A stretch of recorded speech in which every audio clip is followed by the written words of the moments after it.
Projek rintis penggunaan teknologi torehan, pengumpulan dan pencairan getah di Saran diperluas ke Sabah. Ketika ini, projek tersebut sedang dilaksana di beberapa kawasan termasuk di Kelantan dan Pahang. Timbalan Perdana Menteri Datuk Seri Dr. Ahmad Zahid Hamidi berkata, dengan teknologi itu, aktiviti menoreh dapat dilakukan walaupun dalam keadaan cuaca tidak menentu, selain menyelesaikan isu kekurangan tenaga kerja. Kita tidak ada pilihan melainkan dengan teknologi baru yang akan diperkenalkan itu. Begitu juga dari segi pengimportan getah latex. Ianya bernilai 6 bilion ringgit setiap tahun. Dan kita telah bersetuju untuk membina depo-depo baru bagi pengujutan getah latex sekurang-kurangnya 1 di setiap daerah. Dan ini tentu memerlukan teknologi dan juga tenaga kepakaran yang baru. Dato' Dr. Ahmad Zahid ditemui media selepas merasmikan program Risda Madani Prisma Sabah 2025 di Kota Belud.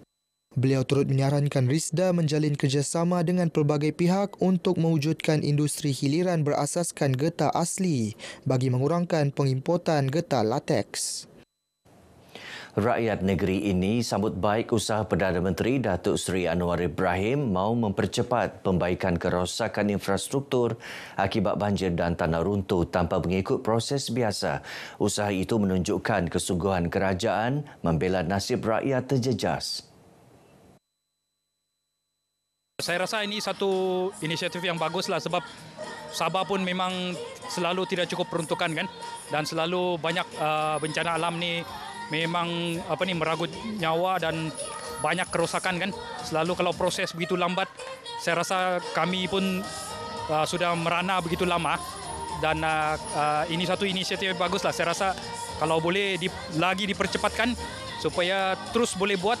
Kami bersyukur sebagai rakyat Sabah karena PMH datang di negeri Sabah memberi dorongan untuk rakyat Sabah dan memberi impak kepada masyarakat khususnya di negeri Sabah, dan memberi gambaran yang sangat baik, memberi banyak bantuan khususnya di negeri ini dari segi pembangunan ekonomi, pendidikan dan sebagainya.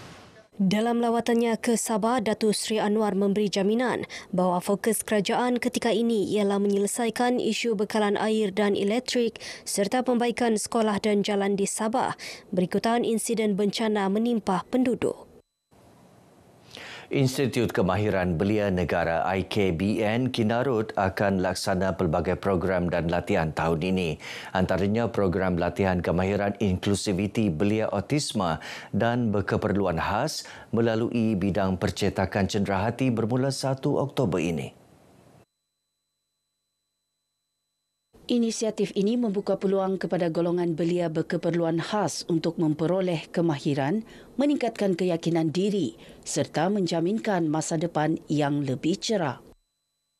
Timbalan Ketua Setiausaha Strategik Kementerian Belia dan Sukan KBS Chan Hon Jin menyatakan demikian ketika berucap merasmikan Convocation IKBN Kinarut ke-17. IKBN Kinarut juga diberi mandat daripada Suruhanjaya Tenaga Sabah IKOS untuk mengendalikan modul latihan enakmen bekalan elektrik 2024 serta peraturan-peraturan bekalan elektrik 2024. Ini menjadikan IKBN Kinarut satu-satunya pusat bertauliah awam ditawarkan mandat oleh IKOS untuk melaksanakan kursus separuh masa penjaga jentera BO High Voltage System di Sabah. Pada convocation ini, 171 graduan IKBN Kinarut menerima diploma teknologi elektrik, sijil teknologi elektrik dan sijil lanjutan teknologi elektrik. Lebih 1,000 orang terdiri daripada masyarakat pelbagai kaum menyertai Hari Cuci Malaysia peringkat Bandaraya Kota Kinabalu. Program dirasmikan Mayor Bandaraya Kota Kinabalu, Datuk Seri Dr. Sabin Samita.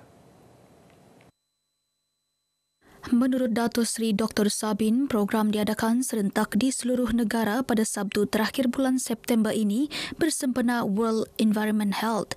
Ia bukan sekadar membersihkan persekitaran bandaraya, sebaliknya menjadi wadah pendidikan awam mengenai kaitan rapat antara kebersihan persekitaran dengan kesihatan masyarakat. Jangka panjang ia memberi impak langsung kepada imej bandaraya Kota Kinabalu sebagai destinasi pelancongan antarabangsa. Hari Cuci Malaysia peringkat bandaraya Kota Kinabalu ini melibatkan pembersihan kawasan pusat bandar, kawasan perumahan, pasar perairan laut dan kawasan pulau.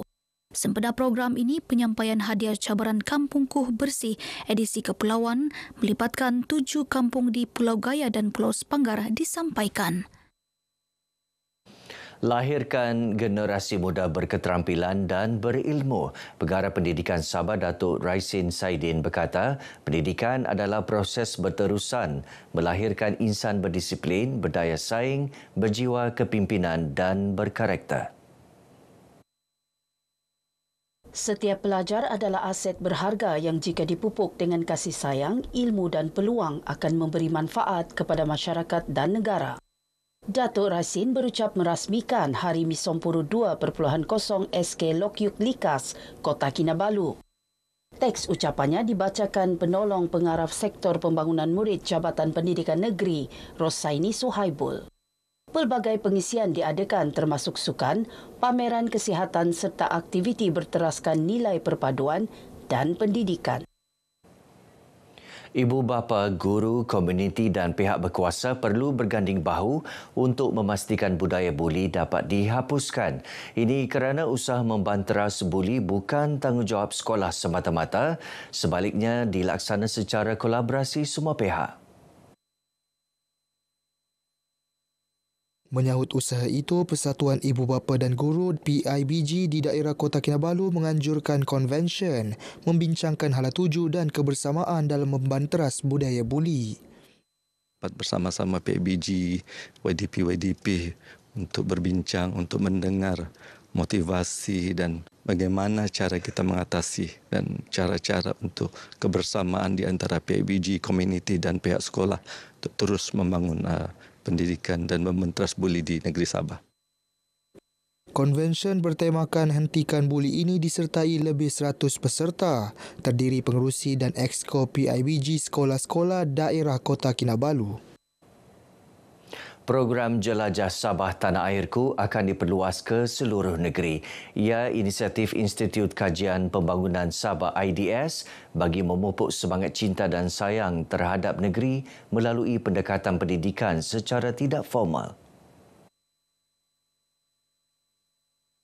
Program jelajah ini juga selaras aspirasi melahirkan generasi muda lebih berpengetahuan dan bersedia memikul tanggungjawab dalam pembangunan negeri.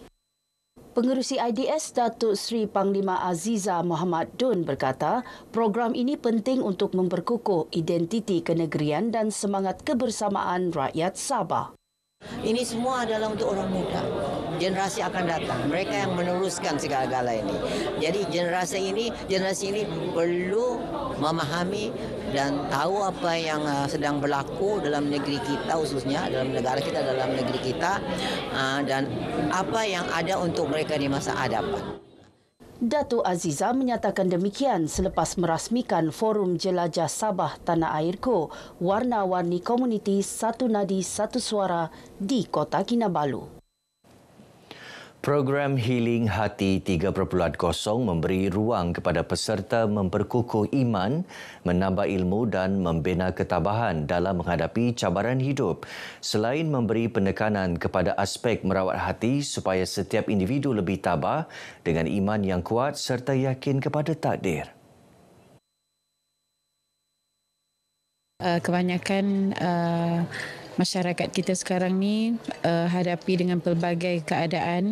So kita berharap sangat program ini membina setiap individu yang hadir untuk lebih tabah, lebih kuat imannya dan lebih yakin kepada takdir Allah Subhanahu Wa Taala.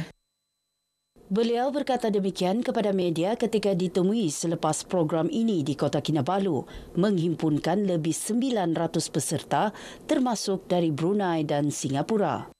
Ia diserikan dengan kehadiran isteri Yang di-Pertuan Negeri Toh Puan Farida Tusin dan isteri Ketua Menteri Datin Sri Panglima Datuk Julius Salak. Baik, sekian paparan Berita Pagi Sabah kali ini. Menyusul selepas ini Berita Pagi Sarawak bersama Fazril Hisham Afandi di Kuching. Malaysia Madani, rakyat disantuni.